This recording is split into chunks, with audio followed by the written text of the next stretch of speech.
राधे राधे सभी को। जय श्री कृष्णा, जय श्री श्याम। कैसे हैं आप सभी? आशा करती हूँ कि आप सभी बहुत अच्छे होंगे। तो दिवाली के 4 दिन पूर्व पड़ने वाली कार्तिक मास के कृष्ण पक्ष की इस एकादशी को लक्ष्मी जी के नाम पर रमा एकादशी कहा जाता है और इस दिन भगवान विष्णु के पूर्ण अवतार श्री कृष्ण के केशव रूप की पूजा आराधना की जाती है। इस एकादशी का व्रत करने से जीवन में वैभव और अंत में मोक्ष की प्राप्ति होती है।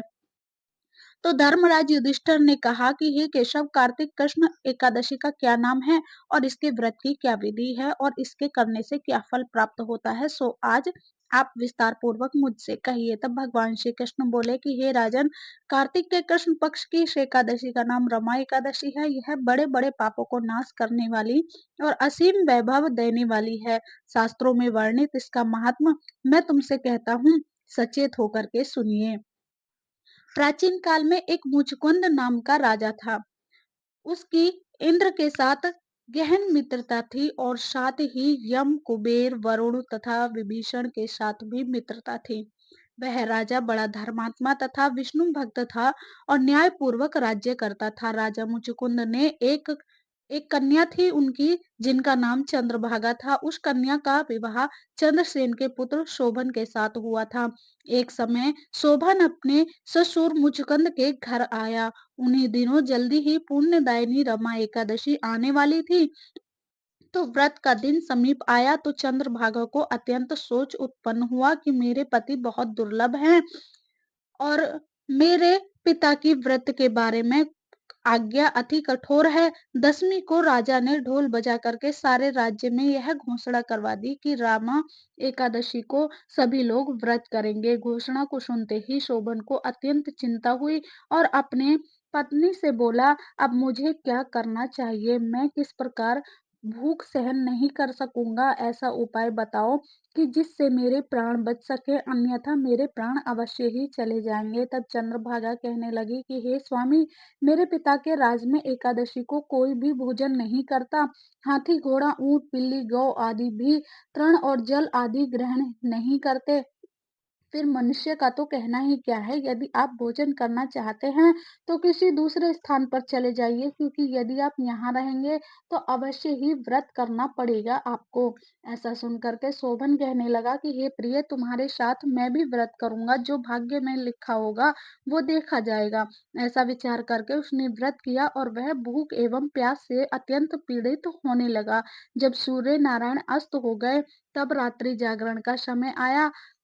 यह जागरण वैष्णवों को तो अत्यंत हर्ष देने वाला था, परंतु शोभन को अत्यंत दुखदायी लगा। प्रातः काल होते ही शोभन के तो प्राण निकल गए। तब राजा ने चंदन की चिता में उसका दाह संस्कार कराया, परंतु चंद्रभागा ने अपने पिता की आज्ञा से शरीर को दग्ध नहीं किया। शोभन की अंत्येष्टि क्रिया करने के पश्चात अपने पिता के घर में ही रहने लगी। रमा एकादशी के व्रत के प्रभाव से शोभन मंद्राचल पर्वत पर धन धान्य से परिपूर्ण तथा शत्रुओं से रहित एक सुंदर देवपुर को प्राप्त हुआ। वह अत्यंत सुंदर रत्न और वैदुर्य मणि जटित स्वर्ण के खंभों पर निर्मित अनेक प्रकार के स्टैफिक मणि से सुशोभित भवन में सिंहासन पर आरूढ़ हुआ।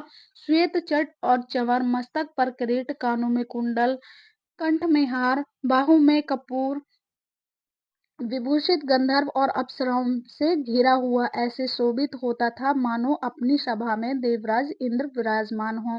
एक समय मुचकुंद के नगर में रहने वाला सोम शर्मा नामक ब्राह्मण तीर्थ यात्रा करता हुआ घूमता फिरता उधर आ निकला। ब्राह्मण शोभन को पहचान करके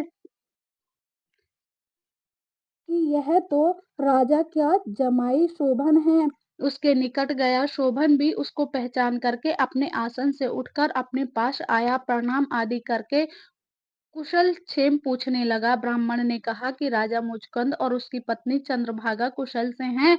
नगर में भी सब प्रकार कुशल है, परंतु हे राजन, हमको अत्यंत आश्चर्य हो रहा है। अपना वृतांत कहिए कि ऐसा सुंदर नगर जो न कभी देखा न सुना, आपको किस प्रकार से प्राप्त हुआ। तब शोभन बोला कि कार्तिक कृष्ण रमा एकादशी का व्रत करने से मुझे यह नगर प्राप्त हुआ है, परंतु यह स्थिर है। यह सुन करके ब्राह्मण बोला कि हे राजन, स्थिर होने का कोई उपाय हो तो कहो, मैं उसे अवश्य में पूरा करूँगा। शोभन ने कहा, मैंने रमा एकादशी का व्रत अनायास और श्रद्धा से रहित होकर के किया था, इसलिए यह सब कुछ अस्थिर है। यदि आप मुचकुंद की कन्या चंद्रभागा को यह सब वृतांत कहें, तो वह स्थिर हो सकता है। यह सुनकर के ब्राह्मण सोम शर्मा ने अपने नगर में लौट करके चंद्रभागा से संपूर्ण वृतांत कहा। ब्राह्मण के वचन सुनकर के चंद्रभागा बड़ी ही प्रसन्नता पूर्वक ब्राह्मण से बोली कि हे ब्राह्मण, यह सब बातें आपने प्रत्यक्ष देखी हैं या फिर स्वप्न कह रहे हैं। तब ब्राह्मण कहने लगा कि हे पुत्री, मैंने महावन में तुम्हारे पति को प्रत्यक्ष देखा है, साथ ही किसी से विजय ना हो ऐसा देवताओं के नगर के समान उसका नगर भी देखा है। उन्होंने यह भी कहा है कि यह स्थिर नहीं है। जिस प्रकार स्थिर रह सके वह उपाय आपको करना चाहिए।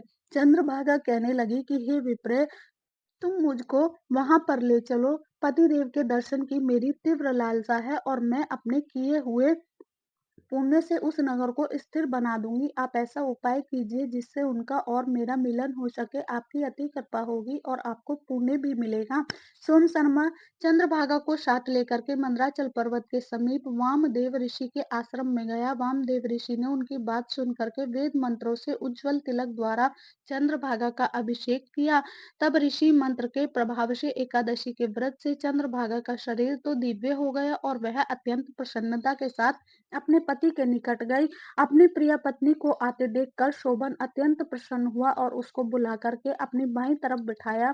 तब चंद्रभागा ने कहा कि हे प्राणनाथ, आप मेरे सभी पुण्यों को ग्रहण कीजिए जिससे आपका यह नगर और राज्य स्थिर हो जाए। जब मैं 8 वर्ष की थी तब से ही सभी एकादशियों के व्रत को पूर्ण श्रद्धा पूर्वक विधि विधान के साथ करती आ रही हूँ। इस पुण्य के प्रताप से आपका यह नगर स्थिर हो जाएगा तथा समस्त कार्य होकर के प्रलय के अंत तक रहेगा। इस प्रकार चंद्रभागा दिव्य रूप धारण करके तथा दिव्य आभूषणों और वस्त्रों से सुसज्जित होकर के अपने पति के ही साथ में रहने लगी। तो हे राजन, यह मैंने रमा एकादशी का महात्मा कहा। जो मनुष्य इस व्रत को करते हैं उसके समस्त पाप नष्ट हो जाते हैं और कृष्ण पक्ष और शुक्ल पक्ष दोनों की एकादशी एक समान ही है। इनमें कोई भी भेदभाव नहीं है। जो सभी मासों की दोनों एकादशियों के व्रत को करते हैं और उनके महात्म की कथा पढ़ते अथवा सुनते हैं, वे सभी पापों से छूट करके विष्णु लोक को प्राप्त होते हैं। इसमें कोई भी संदेह नहीं है। ओम नमो नारायण।